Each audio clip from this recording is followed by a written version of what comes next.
When I was supposed to meet my boyfriend and go to college together, he vanished. Just as panic began to rise, a barrage of comments appeared before my eyes. The male lead already went to school with his childhood sweetheart. The heroine still waiting like a fool. Serves her right. She skipped his birthday party. Her mom's been sick for years, did she really have to care for her that day? Come on. Call him again.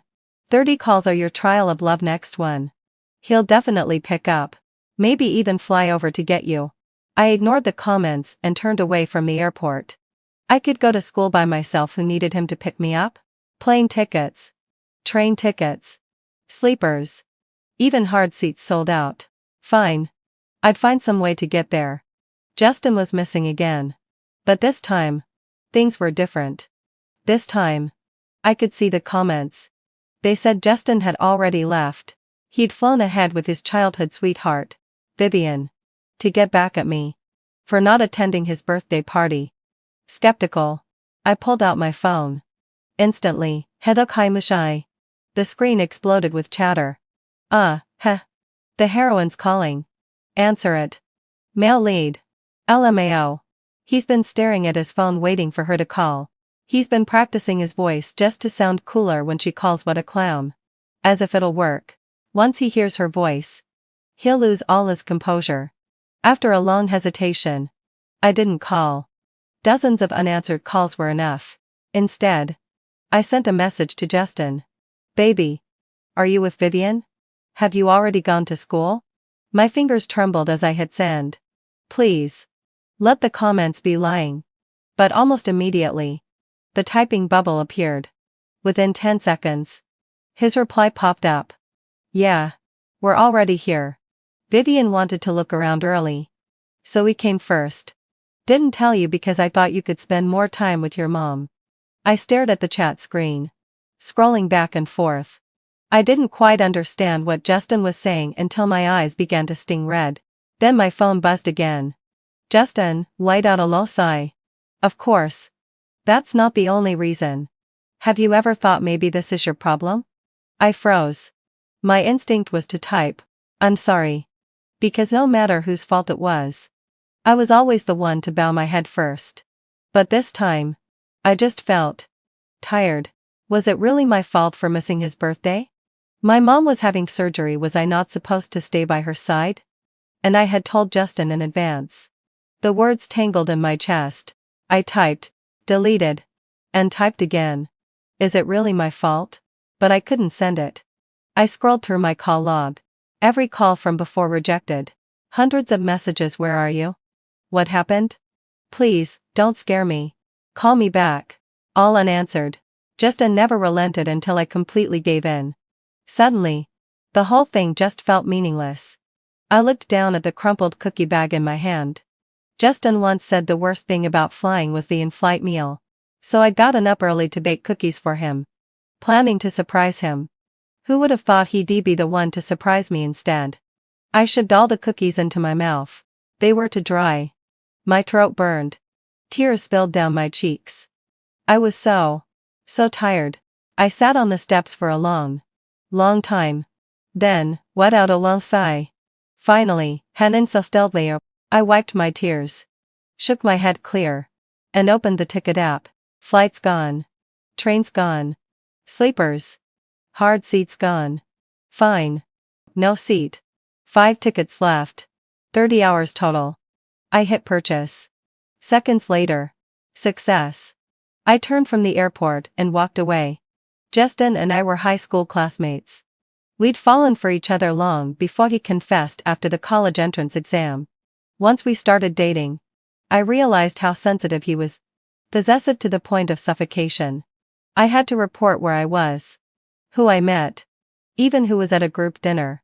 If a guy was present, even one he knew, he'd forbid me to go. Once, my best friend invited me out.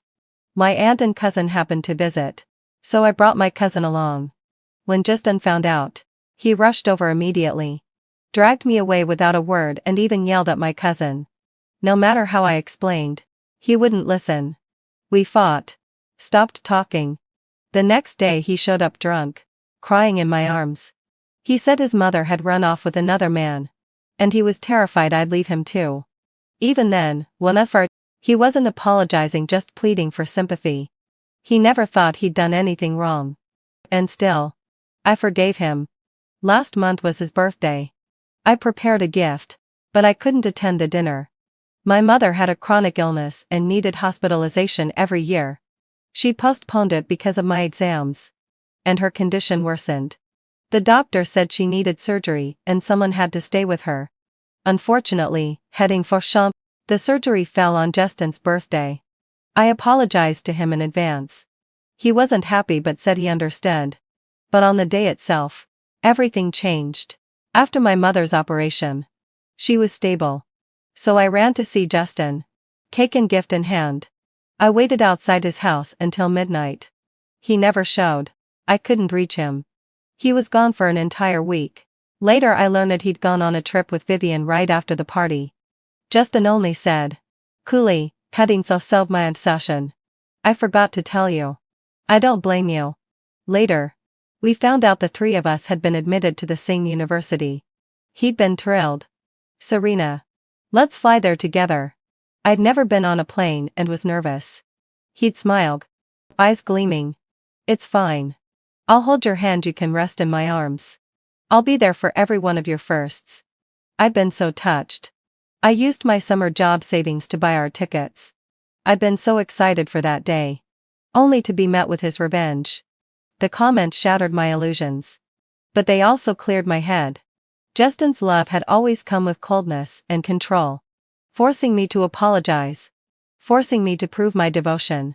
Maybe, hadn't just my obsession. To him, my mother's health really did matter less than his birthday. After all, he'd grown up without a mother. How ironic. His mother ran away, so now no one else's mother mattered either? A dull ache settled in my chest. So this was what they called pure love. This was what he meant by love. If that's the case, then his love was too heavy, too twisted. And I, Serena, can't bear it. As for this pathetic heroine the author wrote, I quit. Strange.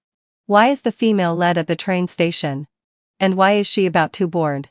The male lead is practically glaring at his phone. What are you doing? Female lead? Hurry up and call him. Just apologize a little. That's all. Hey, having fulfilled session. It looks like the female lead is holding a train ticket standing room only. She's so clueless. Why doesn't she wait for the male lead to pick her up and fly together? This is just unnecessary hardship. No hardship? Enjoying romance? What a joke. If Justin hadn't taken my flight ticket, would I need to endure this suffering? It's clearly his fault. But the bullet comments make it sound like I should give in. Why should I? I resolutely board the train. 30 hours of pure misery. Bored out of my mind. I passed the time reading the bullet comments. Help, wasn't I supposed to be watching a passionate kiss at 10,000 meters in the air? What is the female lead doing? I'm done. So annoying. This female lead.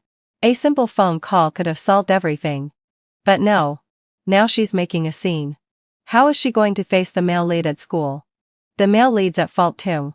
Instead of asking classmates, friends, or the female lead's best friend, why couldn't he just call her himself? Hey, stop it.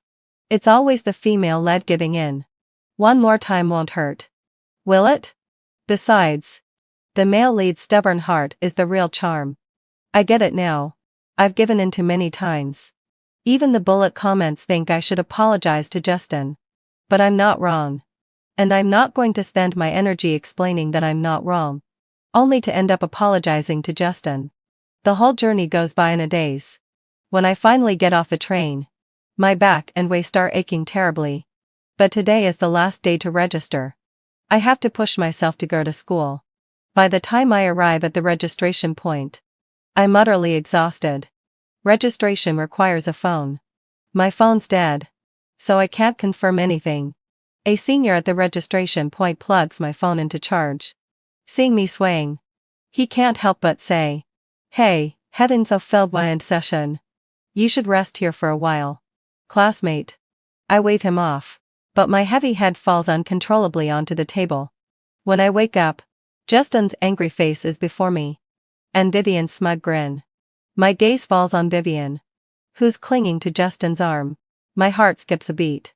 Although I had already prepared myself to face Justin, seeing them so intimate still caught me off guard. Vivian let out a low sigh, seeing my reaction.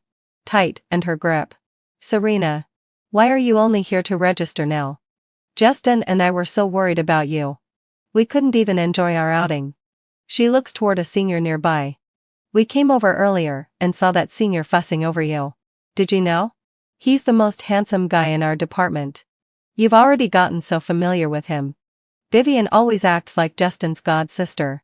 She pretends to be so caring. But every word cuts deep. But this time, I'm not going to take it. I take a deep breath. Mind your own business. If you want to get to know him, go talk to him. Justin, you let out a low sigh, who had been silent until now, slams his hand on the table in anger. Vivian is concerned about you. And this is your attitude? Serena, both Vivian and I have been waiting for your call to help you come to school. Why didn't you call? Before I can retort, Vivian gently persuades him. Justin, you let out a low sigh. Don't make things hard for Serena. I'm fine. Why don't you care about her for once? Justin pinches Vivian's nose. You're still too kind. Next time, if you run into bad people, what will you do without my protection? They go back to being all lovey-dovey. Then Justin turns back to me, asking a series of questions. How did you get to school? Why are you sleeping here? Who's that senior? How do you know him? What's the male lead doing? He's been worried about the female lead for 2 days. Can't he say something nice? First love is so dramatic. And the male lead still indulges her. Doesn't he worry about it backfiring? Making the female lead jealous isn't going to work like this. This is giving me a heart attack. Please don't mess this up. Female lead. Just apologize. For the love of all things. Please. My heart tears little by little. Justin's words feel like they're slowly killing me. But apologizing? Impossible. I'm ready to fight back. I stubbornly reply. How did you get to school? Why are you holding hands with Vivian? Am I even your girlfriend? Justin pulls his hand away from Vivian's, his face turning a deep shade of anger. I'm the one asking you. I coldly respond. Do I have to answer? Can't I ask you? I pull out my phone and shove it in front of Justin. I called you dozens of times. Sent over 100 messages. Not a single one was answered. Not one was replied to. You took my flight ticket. And you're asking me how I got here? Don't you know? I said I'd be ruthless. Why are there still tears in my eyes? Justin, let out a low sigh. Frustrated. Pulls at his hair. Vivian tugs at his sleeve. Forget it. Justin let out a low sigh. It's not worth fighting over just because of me. For her? I laugh bitterly. But, of course. Justin falls for it. He gains new confidence. So, you're causing trouble as soon as you get to school? You want to break up with me, right? You want to date that senior, don't you? I'll make it easy for you. Let's break up. Justin glares fiercely at the senior. Here we go again. He's always threatening me with breakups. He's convinced that I can't live without him. That I can't let him go. But this time, I bite my lip, enduring the pain. Fine. Let's break up. Justin's pupils constrict sharply. You agree? I feel a little helpless. You brought it up so many times. We've been together for 3 months. And I've heard about breaking up no less than 10 times. I'm tired. I don't want to play this childish game anymore. Justin's face turns bright red. But you've never agreed before. Why are you agreeing now? I've lost all strength. And I don't want to say another word. I ignore the two of them, determined to finish the registration and leave as quickly as possible. But Justin holds me tightly, refusing to let go. His eyes are bloodshot as he stares at me, demanding an explanation. Luckily, Hetty fulfilled my sigh. The senior comes over to help me out. He points at Vivian, who's still clinging to Justin. Hey, you're not leading with your girlfriend. But you're making things difficult for a freshman? Justin snaps. Serena's my girlfriend. Mind your own business. The senior pretends not to know anything. Oh, so you're playing both sides. You were just holding hands with that girl. And now you're bothering this freshman? Justin, sorry. Furious. Throws a punch at the senior. I tighten up. Senior. Be careful. Justin had been practicing taekwondo since he was young, with even his coach praising his natural talent. But the senior merely raised a hand, and Justin's punch was blocked. The senior's smile remained, though his tone turned cold. I advise you not to make a scene. I'm not only in charge of the orientation, but I also oversee the order here. Since you're a freshman, I'll let this slide. But otherwise, it would be more than just a warning. Justin gritted his teeth and walked off with Vivian. Before they left, he leaned close to my ear. Serena, let's just cool off for a bit. His gaze softened, but all I felt was an icy chill. I steadied myself, suppressing the emotions I'd held in for so long. As they walked further away, I shouted, Justin, don't forget to pay me back the $1,500 for the plane ticket. They quickened their pace at my words. Around us, classmates locked their gazes on Justin, watching as they walked away. The male leads being a bit petty. Huh? Has he paid back the money yet? If someone took my money and didn't return it, I wouldn't care if they were my boyfriend. You're an idiot. This is obviously part of the male lead's plan, leaving a little room for the heroine to come find him. Forget the money. Seriously. He's walking around with his childhood sweetheart, and still blaming the heroine? What's the deal? He's being childish. Trying to rile up the heroine with Vivian normal. Right? The heroine's too naive. Does she really expect the male lead to beg her? The comments were a chaotic mess, but I couldn't bring myself to care anymore. After the registration, I headed straight for the dorm, packed my things and climbed into bed. Whatever happened could wait until I woke up. I slept soundly until morning. 5 missed calls from Justin. 1 voicemail. Serena, please pick up the phone. Okay? I couldn't believe it. Normally, having fulfilled my obsession, if I missed a single call from Justin, I'd be explaining myself for ages. Now I was seeing this humbled side of him. Even the comments were defending him. Serena, pick up. The male lead is giving his 100 sincerity. AWW. My baby. He's practiced so many times to apologize. If the heroine doesn't forgive him, I'm gonna have a heart attack. It was so laughable. Who would have thought Justin would lower his head one day? I called him back. There was a long silence on the other end. Finally, having fulfilled my inception after what seemed like forever, Justin spoke. Serena, I've transferred $10,000 to you. I opened my wallet. Sure enough, the $10,000 had arrived. I kept the $1,500 and sent the rest back, noticing I wasn't reacting. Justin continued. Take the money. Apologize to Vivian. And we'll consider this settled. Tonight's the alumni dinner. I'll take you. Meet some new friends. I was blunt. Not possible. I took the plane ticket money. The rest goes back to you. Justin's breath hitched. Serena, you're angry. I've given you the money, do we really have to drag this out? I replied coldly. It's not me dragging things out. You're the one who brought up the breakup, and I agreed. We don't have anything to do with each other anymore. His tone suddenly softened. How can you live without me? Your mom's sick. You need money, I can give you money. It's so much better if you focus on school. I suddenly felt like a joke. What was I even to Justin? Just a canary to be played with? When I'd interrupted his birthday party, my mom's illness had been a burden. He'd even held a grudge for an entire summer, using a plane ticket to get back at me. Now, to keep me from breaking up with him, my mom's illness became my weakness. A way for him to control me. I said every word with weight. I don't need your money. I'll rely on myself. He panicked. You don't love me anymore, do you? You must want to try more men. No wonder you're already cozying up to the senior on your first day. Serena, you're just a total piece of trash. Leave me, and don't regret it. Justin screamed on the other end. Vivian, let's go eat and play. That bitch doesn't deserve me. Be pal. The call ended. I shook. My body trembling. My knuckles were white.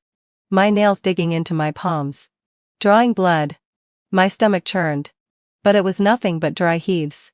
Later that night, I got a screenshot from my best friend. Serena. Why did Justin and Vivian officially announce it? You broke up with him? The picture showed Justin gently kissing Vivian on the lips. The caption was simple. The storm outside is heavy. But it's still you. The comments were full of blessings. Some even subtly mocked me. This is true love. Justin's eyes are finally healed. Not worthy before. But they're perfect now. The comments were a mess too.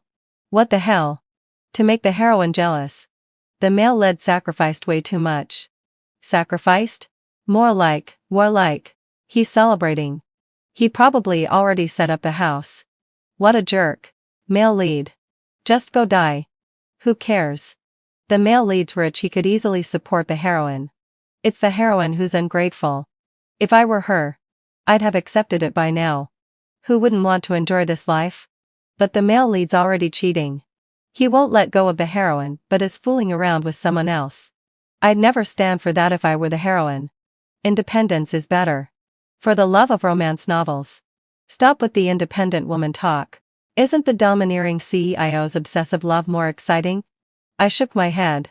No longer caring. I had initially hoped to part ways with Justin on good terms. Even if we weren't together, we could still be friends. But Justin's reaction was so extreme. He turned around and immediately got together with Vivian. All the emotions I had invested felt like a massive joke. Whether he did it to spite me or had planned it from the start, I didn't care anymore. It was just 3 months wasted. Seeing through his comeback, the pressure that had been building in my chest finally eased. I replied to my best friend. Yeah, we broke up. For a while after that, I kept getting messages from unfamiliar numbers. Messages like, I miss you, forgive me. Don't ignore me. One time, I got an unfamiliar call. It was Justin, drunk and slurring his words. Serena. Don't block me. Please. Don't do this to me. Woo woo woo woo. I blocked him. Every time. The comments popped up, blaming me. What's wrong with the heroine?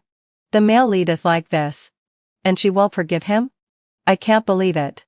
The male lead's been totally dumped. Did the heroine even love him? How could she block him like that? But apart from Justin's false sincerity, I also received more screenshots from my best friend. They were of Justin and Vivian's social media posts. Hand in hand, kissing, going to the amusement park, even photos from hotel rooms and one pictures. My best friend was furious. I'm gonna get eye strain from seeing this every day. Justin and Vivian really don't care at all. They act like they're in a soap opera. But every time this happens, the bullet comments fall silent. Are they really that blind? Or are they pretending? Why do they turn a blind eye to Justin's filth, yet magnify his so-called deep affection? This is supposed to be a romance novel. But why does it only love the male lead and not the female? A month later, the senior invited me to attend a club recruitment meeting. I had been planning to go, so I readily agreed. There were plenty of part-time jobs available at the recruitment event. If I got one, I could ease my mother's burden. On the day of the recruitment meeting, the senior had something to do and told me to wander around for a bit.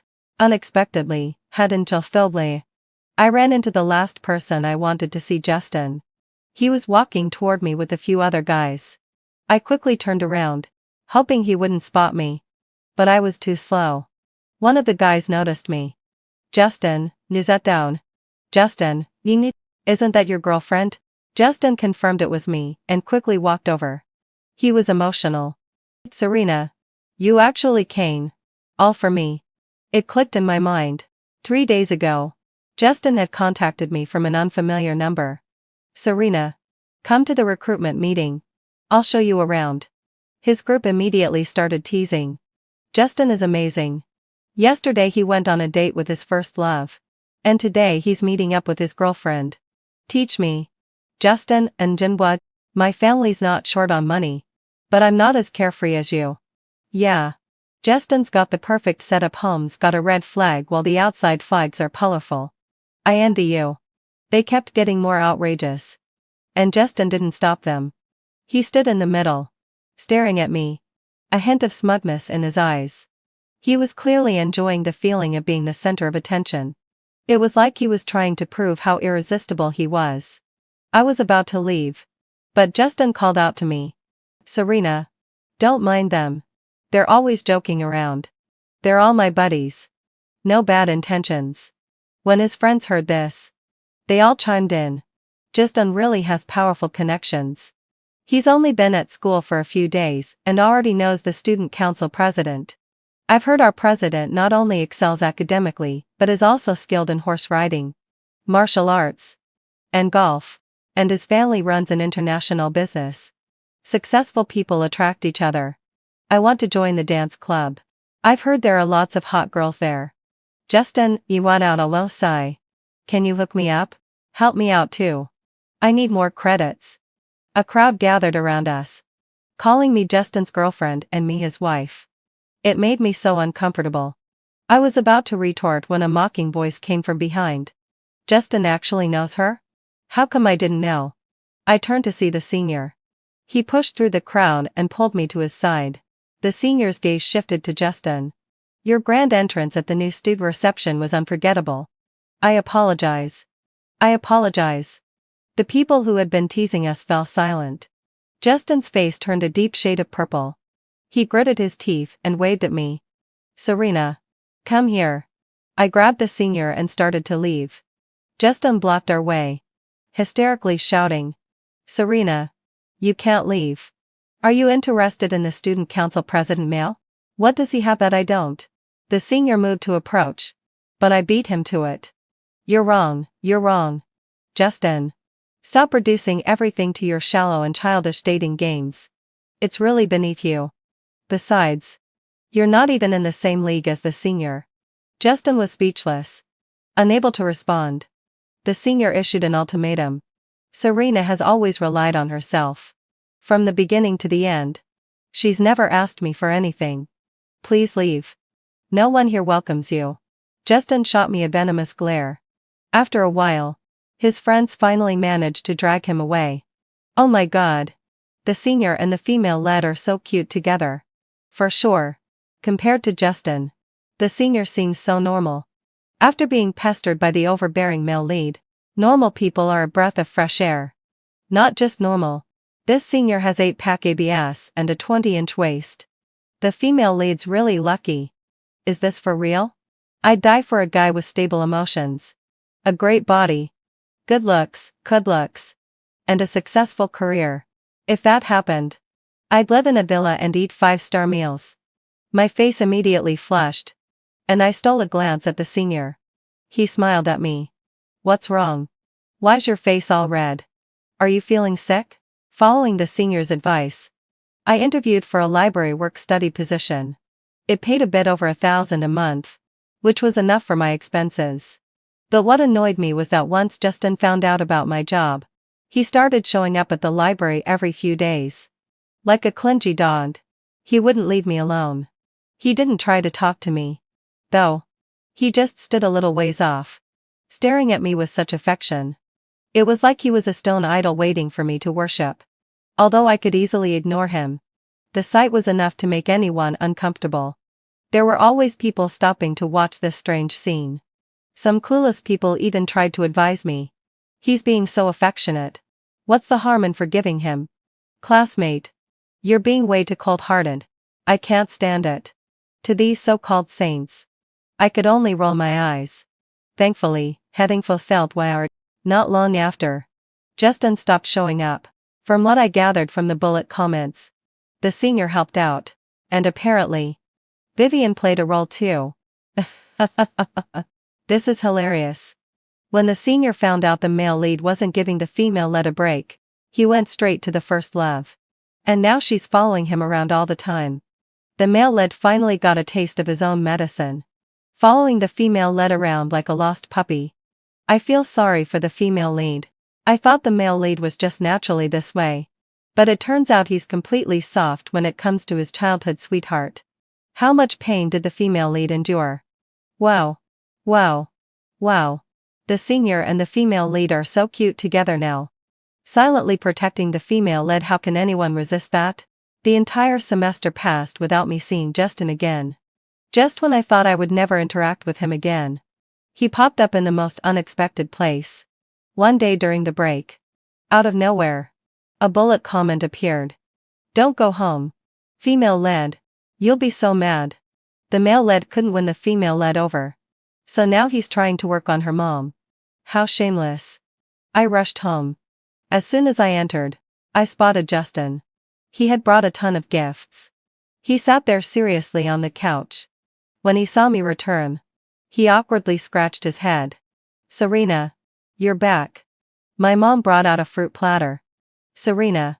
Justin said he needs to talk to me about something. Justin, what? Please, have some fruit and rest before you talk. It wasn't surprising that my mom knew Justin. I had introduced him to her when we first started dating. But now that we had broken up, why was he here? What was he up to? I looked at him warily. Justin, sigh. Why are you here? We're not. He quickly interrupted me. Serena. Let me explain first. He continued. Ante. You know about my relationship with Serena.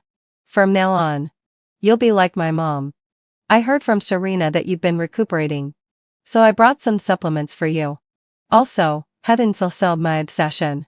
I plan to move you into the recovery center I have at my house. It offers 24-hour professional care with the best doctors available. Serena won't have to worry about you anymore. And you can rest easy. The words intended to send him away were forced back into my throat. As someone studying out of town, my greatest concern was my mother's health. The doctor had told me that she needed quiet rest. But with my father passing away early, we simply didn't have the resources for that. I felt my resolve waver. Justin, sigh. Sensing my hesitation, tight and his grip on my hand. Serena. Your mom's illness can't be delayed. With the kind of relationship we have, I'll definitely take good care of her. He placed extra emphasis on the kind of relationship we have, making it clear he wanted us to start over. He smiled at me as if he was sure I wouldn't turn him down. My mind was in a haze. But what reason did I have to refuse? For my mother's sake.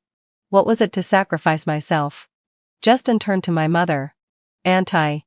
What do you think? My mother fell silent for a long while before replying. Justin, line out a low sigh.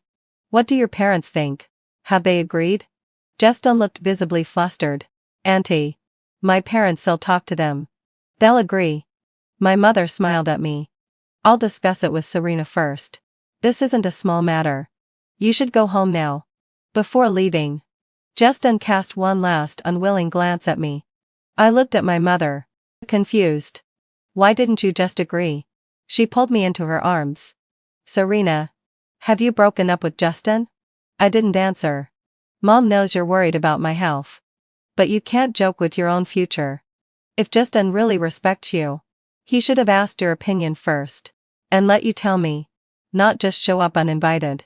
My illness should not be used as leverage to control you. Otherwise, in this relationship, you'll always be the one at a disadvantage. Mom doesn't want you to fall for the wrong person. And I don't want you to use your happiness as a bargaining chip. I choked up and asked, but Mom, what about your illness? What will we do? Mom stroked my head gently. It's fine. The doctor says there's nothing serious. You are, though. You're my precious one. Tears blurred my vision as I felt deeply moved. The comments echoed my feelings. Oh my goodness. The heroine is so good, and her mom is even better. Please don't use family love as a weapon. Is this even a romance? Why am I crying here? Get rid of the jerk and let me enjoy the bond between the heroine and her mom. When Justin contacted me again, I rejected him firmly. Later, I heard the news. Somehow, Vivian had learned about Justin's visit to my house. She confronted him, throwing a fit, and cut him off completely. The relationship between the two families turned icy. Justin lost his arrogance completely. At school, he wandered aimlessly, riding on his good looks. He swapped girlfriends one after another. I occasionally bumped into him on campus. He would act busy, looking down at his phone, pretending not to notice me as we passed. And me? I was genuinely busy. After a semester of college life, I had completely adjusted to the rhythm of university life. I spent my days rushing between classrooms, libraries, and labs. I made many new friends along the way. My efforts paid off. I won national awards in competitions, and my research paper was published. Now, I could not only support myself, but I even had money left to send home to my mother. I began thinking about exploring the outside world. Life is long, and I didn't want to limit myself to just this small corner of it. One day in my sophomore year, I received the notification I'd been waiting for. I had been selected for an exchange program. The news spread quickly. That evening, I ran into Justin again. He was standing alone at the last turn before the dorm, the streetle twilight casting shadows on his face. His unshaven face, eyes dull and unfocused, showed none of his former charm. When he saw me, he forced a smile.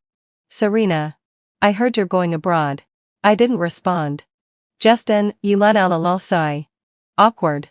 Cleared his throat and continued. "We made a promise. Remember? To go to college together, travel together, and see the world together. Going abroad isn't safe. I'm worried about you. A girl on her own. I can go with you." I sighed. "No need. Please go now. I need to rest." But Justin grabbed my arm. "Why? Why are you going back on your word? What do I have to do for you to forgive me?" I couldn't help but laugh. "Wasn't it you who broke the promise first? Where were you when I was at the airport? I gave you my full heart. Before did you ever respond sincerely?" Upon hearing this, Justin's defenses completely broke down. "Why are you making such a big deal out of this? I did something wrong, and I've apologized. I want to make it right. But you won't accept it. Isn't that your problem?" He said all of this as if it was justified. I felt a pang of regret, realizing it was all just a waste of words. As I turned to leave, Justin suddenly screamed into the sky. "I'm the damn main character. The male lead. Why doesn't the heroine love me? Why won't she forgive me? Damn it. They're all liars. All liars. Just go die." So Justin knew this was a novel. So he could see the comments. I smiled to myself and continued walking. Before boarding the plane, I received an international call. It was from the senior. "Congratulations. And congratulations to me. Who would have thought we'd meet again in a foreign land? May I have the honor of inviting you for a dance, beautiful lady?" I smiled and replied, "As you wish." The final comments appeared. Ah, the novel's too short. It ended so quickly. I was hoping to see more of the sweet moments between the senior and the heroine. I actually think this is a strong female-led story, where the heroine shines with her own excellence and beauty. And just like that, the comments disappeared. The story came to an end. But my own life story was still unfolding. The scenery ahead was something I would paint myself. We'd been together for 7 long years. He had prepared 880 yuan in betrothal money, plus an apartment. "Let's meet your parents tomorrow," he said. "Let's get married." I was so excited that night I couldn't sleep a wink. But the next day, at my childhood friend's wedding, I saw Damien kneel before the bride with a gentle smile and say, "Take these. Let's just say I married you once." Only then did I realize. The money he gave as a wedding gift matched exactly what he had prepared for our marriage, 880 yuan, an apartment. This time, I was truly exhausted. I turned and walked out of the wedding hall, swallowed by the bitter chill of winter. Tomorrow was supposed to be the day Damien met my parents. After 7 years together, he had finally agreed to marry me. Last night, I had sent a message to my friend. 880 yuan in Beatrice and Nani, isn't that love? Back then, I was smug and proud. It's not like no one else could get that. Now, I feel like a complete joke. So the betrothal gift wasn't for me at all. It was because his first love was getting married. He couldn't be her backup anymore, so he settled for being with the backup's backup, me. My phone vibrated. It was a call from one of Damien's friends. "Damien's drunk. Come pick him up at the bar." He didn't ask, he informed me. And that's when I realized Damien's friends had never called me sister-in-law. So everyone had known I was just a placeholder. Everyone but me. I didn't go to pick him up. I bought a ticket to the Everest Tower. Back then, Damien always said money was hard to earn. That we should save it for our future after marriage. I never once felt wronged. I was full of joy. Thinking of a life together. I gave up luxury handbags and flowing skirts. I poured myself into the research institute. Turns out, all that effort, it was just me touching myself with sentiment. I scrolled masochistic ally through Serafina's social media. February 14. They had candlelit dinner at a riverside restaurant. April 15. They traveled abroad. June 20. They celebrated a birthday by the sea. On July 7. They ascended Everest Tower, my dream destination. Turns out, Damien spent every meaningful day with her. By the time I finished scrolling, the sky had begun to brighten. My legs were numb from the cold. I took a selfie and posted it. The sun is up. Time to end this. Just after I posted it, my phone rang. Where are you? Why didn't you answer your phone last night? Damien sounded tired and irritated. I work my ass off every day, entertaining clients and grinding to prepare the dowry for your family. You can't even come get me when I need you? Ellen, having tossed my absa. Do you even care? I glanced at the screenshots of Serafina flaunting her bride price and said calmly in session. I got tricked last night. Got lost. Yes, hadn't fulfilled my Sasha. I got lost, deceived for 7 years. Trapped in the illusion of his false devotion. There was a moment of silence. Then his voice tensed. Where are you? I'll come pick you up right now. I gave him the address to Everest Tower. He hung up. An hour later, a car arrived, but it wasn't Damien. It was Ethan, his friend from the night before. He looked at me with a sneer. You really know how to cause trouble for Damien. I ignored him. Let's go. If we're ending this, I'd rather do it face to face. 30 minutes later, we arrived. But the scene that greeted me when I opened the door left me stunned. Damien was sprawled on the couch, another woman and raped over him. When he saw me, he shoved her off, but his hand lingered on her waist, steadying her until she stood upright. She's just my junior from college, Damien said quickly. I was drunk last night, she was just taking care of me. I let out a cold laugh. Oh? Took care of you all the way to the couch? Damien's face darkened. Ethan shoved me hard. I crashed into the doorframe. Pain blooming across my back. What kind of filthy thoughts do you have? That's a couch. Damien was drunk. Serafina helped him and they just fell over. You think everything's dirty? Damien looked me over. Seeing I wasn't hurt too badly, he finally let out a sigh of relief. He bent down, reached into a bag, and pulled out a coat. We're meeting your parents tonight. Don't wear those ratty cotton jackets. He wrapped the coat tightly around me, bright red, just like a bride's. I glanced at Serafina, standing demurely beside him. She was wearing a long winter dress that reached her ankles, elegant and expensive. Also red. I took the coat off. No need. I don't like it. In the past, if Damien had bought me something this pricey, I would have been over the moon reluctant to ever take it off. But Serafina was wearing red too. Only hers wasn't garish like mine, it was refined. I'd seen that dress in her posts last night. It was a seasonal limited edition. A wedding gift Damien had carefully picked out for her. And next to that dress box marked gift with purchase was this coat. Vulgar. Flashy. Expensive. A joke. Seeing me take it off, Damien thought I was worried about the money. He tried again. I bought it for you. You don't need to worry about the cost. I instinctively stepped back. He reached out and missed. The coat fell to the floor. Finally, Hannen Felseltmeyer. Damien lost his temper. Ellen, what are you thinking? I brought Serafina home because she didn't come pick me up last night. If it weren't for her, I might not even be standing here. Is it too much to ask for a little gratitude instead of a tantrum? I stared at him silently. His gaze fell on the dark circles beneath my eyes. Something clicked. He sighed. Fine. You had your reasons. Serafina stayed up all night taking care of me, she hasn't even eaten yet. Make her a bowl of breakfast and I'll let this go. I smiled. He didn't care about what might have happened to me last night. But he cared whether his sweet little schoolmate had eaten. I sat down on the sofa. Sorry. I haven't eaten either. Since your junior is such a good caretaker, Why not have her take care of me too? Damien had never seen me like this. He frowned. Ellen. What are you doing? Is that how you treat guests? I didn't move. Serafina tugged lightly in his sleeve. Nervous. Damien. I must have made a mistake. Ellen must have misunderstood me. Maybe I should leave. You don't have to go. Damien held on to her and shot me a glare. She's just jealous. She always gets paranoid over the smallest things. She's waited 7 years afraid someone would snatch me away. Deep down, she just has no confidence. My heart clenched. I didn't want to admit it, but he was right. We'd been together for 7 years. Now I'm 28. In my mom's words, 2 more years.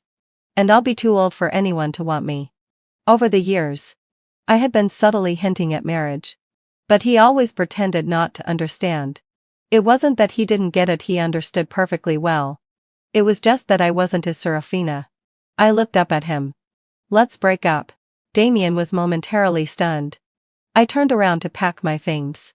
Suddenly, Ethan grabbed me roughly. Ellen, how dare you mess with me? I pushed him away. Ethan pointed at his phone and tattled to Damien. Damien. Ellen wasn't in trouble last night at all. She went to the Everest Tower alone to watch the night view. Serafina covered her mouth. Ellen. How could you lie about something like this? Do you know how worried Damien was this morning? Damien looked at me. Ellen, Helen. If you're playing this game with me, is it because you want a bigger dowry? I thought you were different from other men. Turns out, you're just the same. I said to him, think whatever you want. He grabbed me. I looked back at him. Want to talk about a breakup fee? I heard you guys care about that. Damien looked as if he'd been shot, fiercely shaking off my arm. I think you're asking for trouble. Today's meeting is off. Don't expect to see me again until you've learned your lesson. With that, he pulled Serafina and left the house. The door wasn't fully closed, and Ethan's voice leaked through the crack. In less than 2 hours, she'll be crying to beg you for forgiveness again. Damien sneered. Gave her chances and she didn't appreciate them. Don't expect me to turn back this time. True. Ellen wants to marry you so badly. Everyone knows she's been throwing herself at you. I let out a bitter laugh and lay down on the sofa, utterly exhausted in body and mind. Maybe because I hadn't slept all night, I unknowingly drifted off. In a haze, I dreamed of when I was 21. Back then, I didn't love Damien, but he loved me deeply. It was my junior year, and both Damien and a senior were courting me. I loved plum tea the most. But that day I had my period. It was June, and the campus couldn't find a single cup of plum tea that hadn't been iced. I stood outside the convenience store, eyes fixed on the plum teacups being bought one by one. I turned to Damien with a hopeful smile. Damien, I wish God would send me a cup of plum tea that isn't iced. Soon after, both he and the senior bought a cup each. At that moment, I vowed neither of them would win me over, especially since they were showing off right in front of me. Half an hour later, Damien appeared under my dorm with a cup of plum tea, a cup with a bit of steam rising from it. I didn't know how he managed it. Only that his face was pale. I happily took the tea, swearing it was the best plum tea I'd ever tasted. That night, Damien ran a fever, and I rushed to the campus clinic. I even missed the senior who had thawed the plum tea for me. The nurse said Damien had a high fever from the cold. I didn't understand how he could get so sick in June. His roommate blurted out, Damien used his ABS to warm up the plum tea for you. Impressive. Right? I don't know how long I cried like a fool back then, but I never had plum tea taste so good again. I woke up groggily after an unknown amount of time. The phone ringing nonstop. I answered. Damien's confused voice came through. I'm at the mall buying tea for your dad. But I don't know which to pick. That helpless tone took me back to when he first bought me sanitary pads. For some reason, I found myself going over. I saw him standing there, pondering the tea, and gave him a strange look. Are you betting with your friends again? I wasn't surprised to ask. Every time we argued, he'd compare me to his friends. That's more than once. Everyone said I was a simp, with no temper, always the first to give in. He stroked my hair. Ellen, Helene, what are you thinking? Hurry up and choose. Or your parents will be worried. On a whim, I picked a box. Suddenly, laughter erupted from the crowd, just as expected from someone who sleeps under the same blanket. Damien. You really know your girlfriend? Ethan laughed, clutching his stomach. No, sorry Ellen. We're just betting. Pick any tea you want. Consider it my treat. I looked at them calmly. Had enough?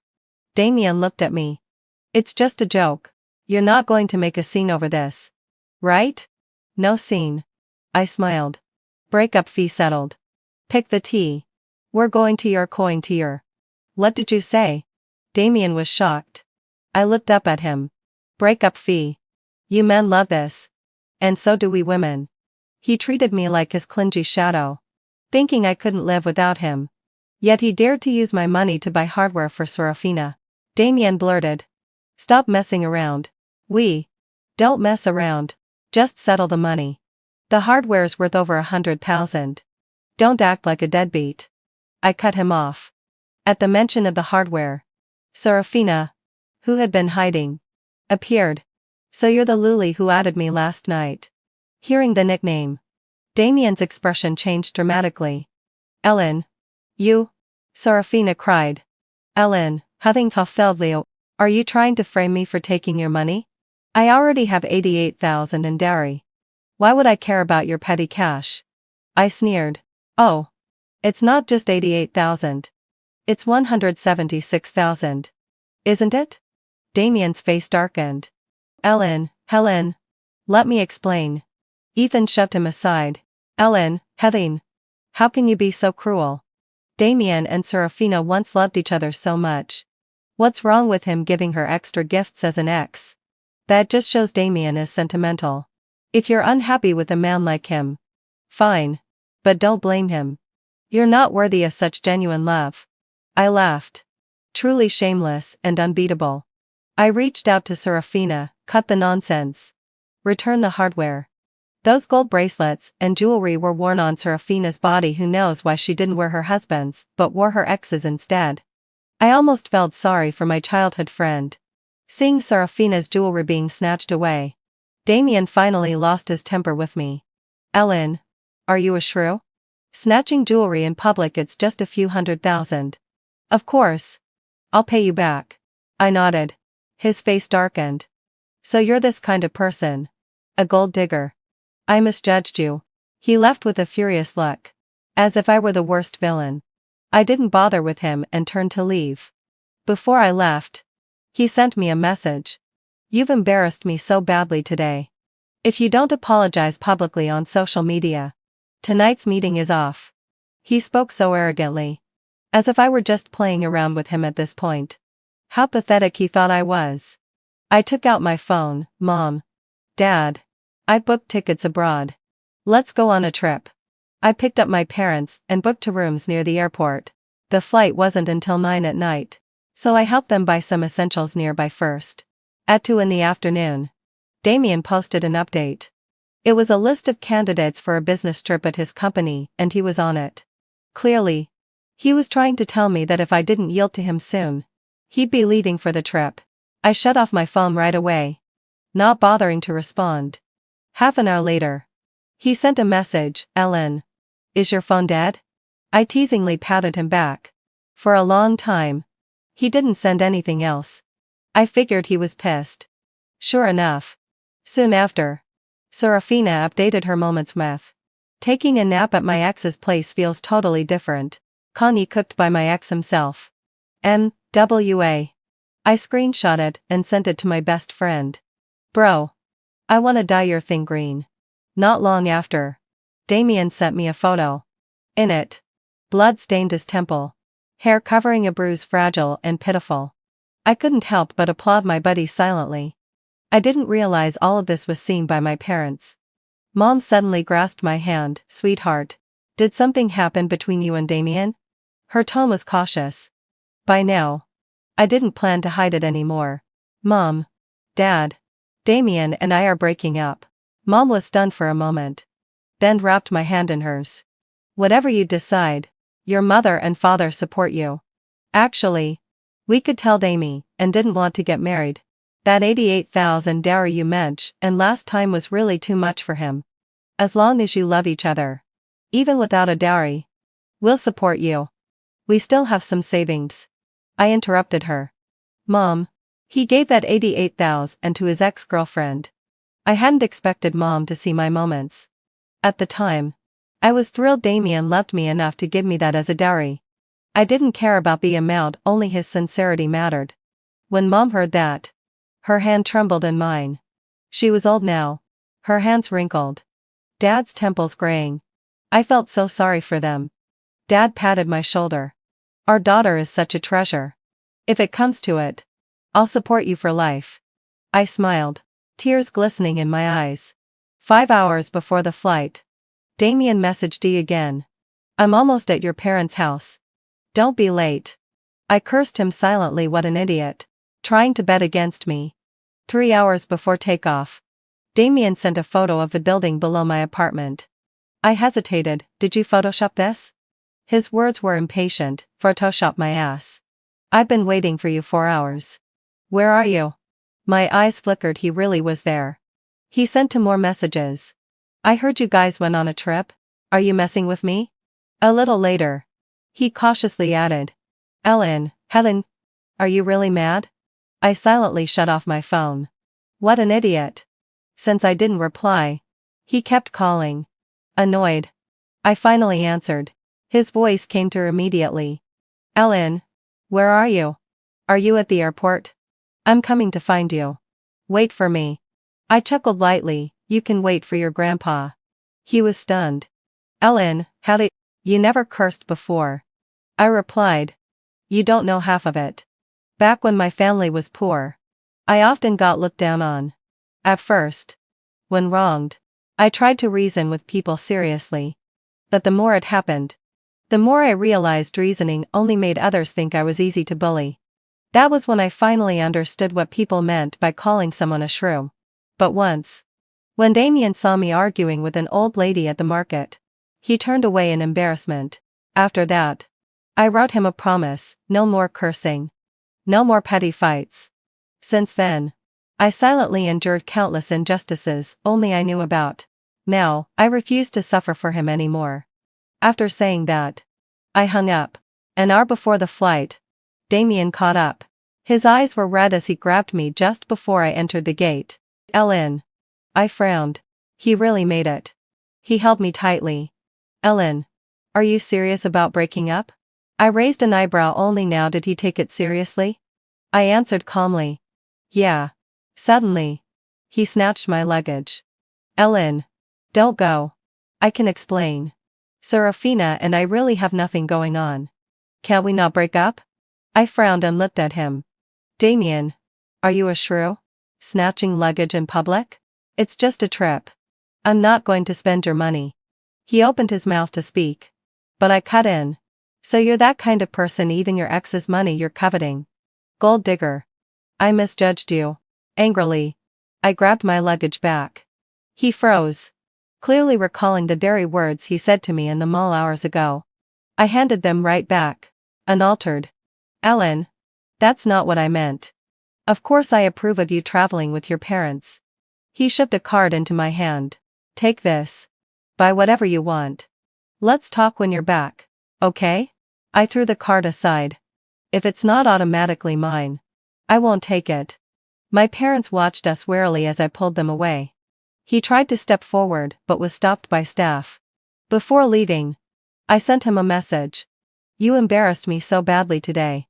If you don't apologize publicly on moments, don't bother talking to me. That night, soaking in a hot spring in the Maldives, I actually received Damien's apology letter. His apology caused an uproar in the comments. Buffon Damien. What the hell are you doing? Isn't this embarrassing? Friend B, Damien. Got possessed by Ellen's simp? Friend C, Damien. Married Serafina already and now you're crazy? Got triggered? Serafina, Damien. It's all my fault. Scold me. Best friend Serafina, scold you. Cricket. Hurry and return my dowry. See you at the Civil Affairs Bureau tomorrow morning. The comment section was so lively, I didn't want to sleep. A week later, I returned from the Maldives. Damien came to pick me up himself. He seemed like a different person, no more hostility in his eyes. Replaced by a boyish innocence. Innocence? Ridiculous. He only got with me after breaking up with Serafina. I was always the backup. I don't know if he was a great actor or his heart was as hollow as coal, holding room for so many. He carefully helped my parents into the car. I now hated him and refused to ride with him. I called a taxi for my parents and told them I needed to talk with Damien. He drove me home. He personally helped me change my shoes, carried my luggage, and hung up my clothes, things I used to do for him. But when I once tried to help him change his shoes, he kicked them off with a single foot, displeased by the sight of me bending over with my butt sticking out. At that thought, I kicked him hard in the backside. He fell heavily to the ground, a flash of anger burning in his eyes. Ellen, what are you doing? I smiled lightly. Nothing. It's just that your butt looks ugly when it's sticking out like that. His expression shifted abruptly. Then, as if recalling something, it softened into guilt. Ellen. I cut him off. Sitting down on the sofa. Let's talk about the breakup settlement. What are your conditions? But before he could answer, someone suddenly rounded the corner and slapped me hard. Brother Damien. She's too naughty. Let her a lesson. Serafina smiled ingratiatingly at Damien. Without hesitation, I punched Serafina. She rolled twice on the floor from the blow. Damien quickly looked at us in alarm. Serafina clutched her face, feigning injury. Brother Damien. It doesn't hurt at all. You don't need to worry about me. Ignoring her, Damien sat down beside me. I'm sorry. He touched my face gently. Serafina didn't understand the situation. I'll take you to the hospital. Serafina shouted in disbelief. Brother Damien. My nose is bleeding, but her face isn't even red. A complex look flashed through Damien's eyes as he glanced at me. Serafina was kicked out by Cyrus and has nowhere to go. So what are you even explaining? This house is half yours. You could tie her up if you wanted. His face froze. He looked at Serafina with a clear and spoken message. Brother Damien. Serafina cried out. Get out. Damien rarely lost his temper. The only time before was when I was bullied at work. But now, whatever he does no longer concerns me. Serafina was sent away. Damien bought me some ice to soothe my face. I didn't refuse. After serving as his personal maid for so many years, it was only fair he looked after me once. My compliance seemed to give him hope. Just as he was about to kiss me, the phone rang. Damien glanced at the caller ID and closed the phone without answering. I subtly distanced myself and asked, Not going to pick it up? He twisted the corner of his mouth. Not an important call. But the phone kept ringing. I frowned and gestured for him to answer. He finally picked up. It was Serafina. Brother Damien. I'm bleeding from my nose. Ellen hit me too hard just now. Am I going to die? I looked at him amusedly. His expression dark and slightly, but he replied calmly. If you're sick, go to the hospital yourself. Don't come bothering me. He hung up immediately. The phone rang again. This time, an elderly woman spoke. Oh dear. What kind of boyfriend are you? Your girlfriend has fainted. I'm too old to carry a young girl. Damien's face changed completely. A bleeding young lady. This isn't good. He slammed down the phone. Ellen. You're the one who hit her. But just in case, I'll go check and be right back. I waved him off. Earlier, when that old lady called Serafina his girlfriend, he didn't deny it. Boyfriend rescuing girlfriend is only natural. He looked at me. Are you mad? No. Go ahead. I said magnanimous. His face darkened and further, but he still left. When he returned, night had fallen. He shook my groggy self awake. Helene. Get up and eat something before sleeping. I was jet-lagged and didn't want to move. But my empty stomach convinced me to eat first. In the living room, I saw Damien wearing an apron, skillfully cooking. Look at that, he could do it all along. He just didn't want to before. I used to envy those girlfriends whose boyfriends cooked for them. He always said he couldn't. Yet the porridge he made for Serafina was aromatic and delicious. This time, he cooked porridge for me. Here. Taste my cooking. He scooped a spoonful to my lips. But I turned away. Don't you know I'm allergic to seafood? Serafina loved seafood. Not me. Yet he somehow forgot my allergy. Guilt flashed in his eyes as he coaxed softly. Sorry. Honey. How could I forget something so important? Let me make you another bowl? I coldly retorted. You can't even make porridge properly. With you, I'm bound to be the talk of the town someday. That was exactly what he used to say to me. In his constant nagging, I had become a housewife before marriage. He kept apologizing and admitting fault. I truly don't know what spell he's under to change so much. Maybe I loved him too much before. And now that I've suddenly taken it all back, he can't adjust. I casually ate a couple of crackers and went back to sleep. But the next morning, he showed up again with a bowl of porridge. This time it was kudzu root and pork rib porridge. That's not easy to make. I sipped tentatively and was surprised at how good it tasted. I asked, who made this? Having lived with him all these years, I could tell at a glance if it was his handiwork. While I was puzzled, an earring fell from between the sofa cushions. To save money, I never wore earrings. These disposable things. Seeing it, Damien hurriedly threw the earring into the trash. Faced with my question, Damien confessed truthfully. It was Serafina. She's good at cooking. So I asked her. I nearly laughed out of anger. Even though I no longer felt a trace of love for him. He cautiously asked, are you mad? If it weren't for the house being jointly owned, I wouldn't waste another second on him. I said calmly, no. But you've wasted enough of my time. Let's settle the property quickly. Don't be angry. He was stunned. Suddenly, he handed me a card and a set of jewelry. With solemnity, having fulfilled my FSI, he said, this is 880. 0 and 200. 0 worth of valuables. Ellen. I'm giving them to you as compensation. Looking at the card, I couldn't help but laugh. Is it about the card? Damien.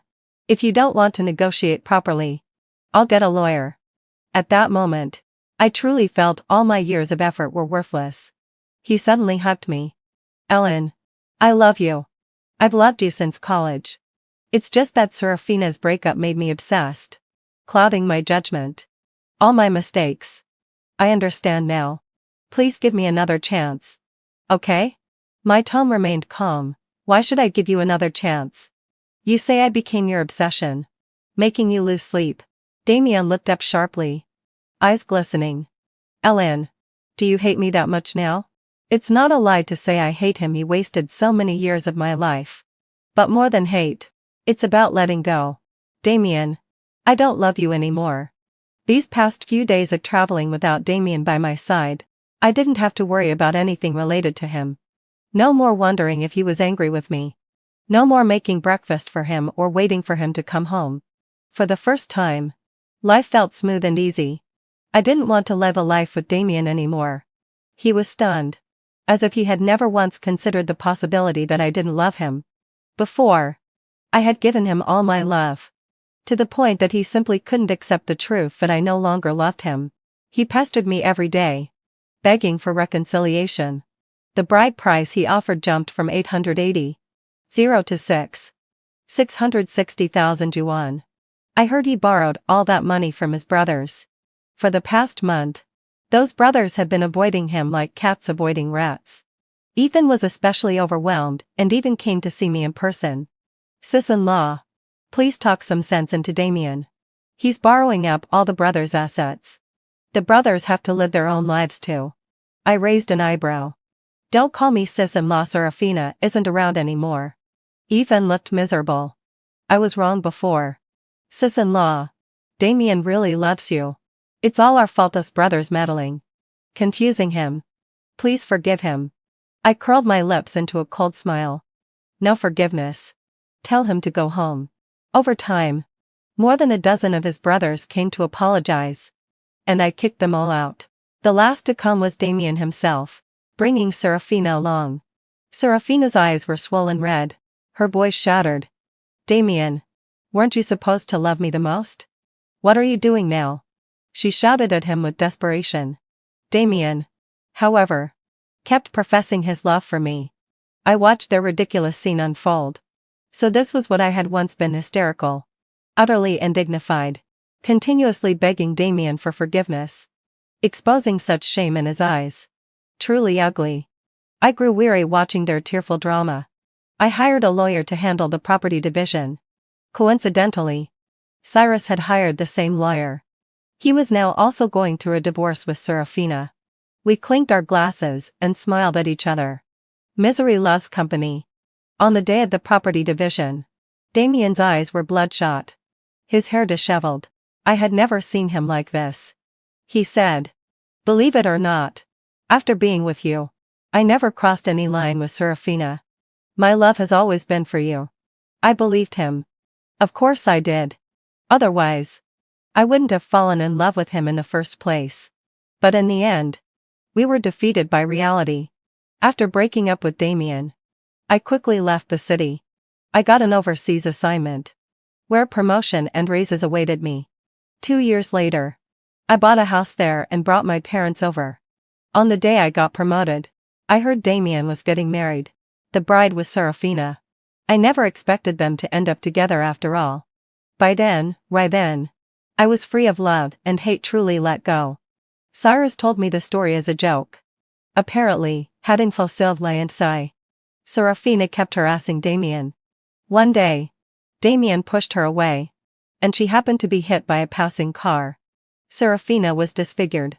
As compensation, Damien had to marry her. Serafina got her way in the end and received that 880 yuan bride price. I didn't know whether to laugh or cry, because Damien hated Serafina. Serafina begged Cyrus for help more than once, but Cyrus turned her away each time. I didn't know what their future held, but it no longer concerned me. I would live my own life well, no longer lingering for anyone. On this day, Ellen was truly reborn. The end.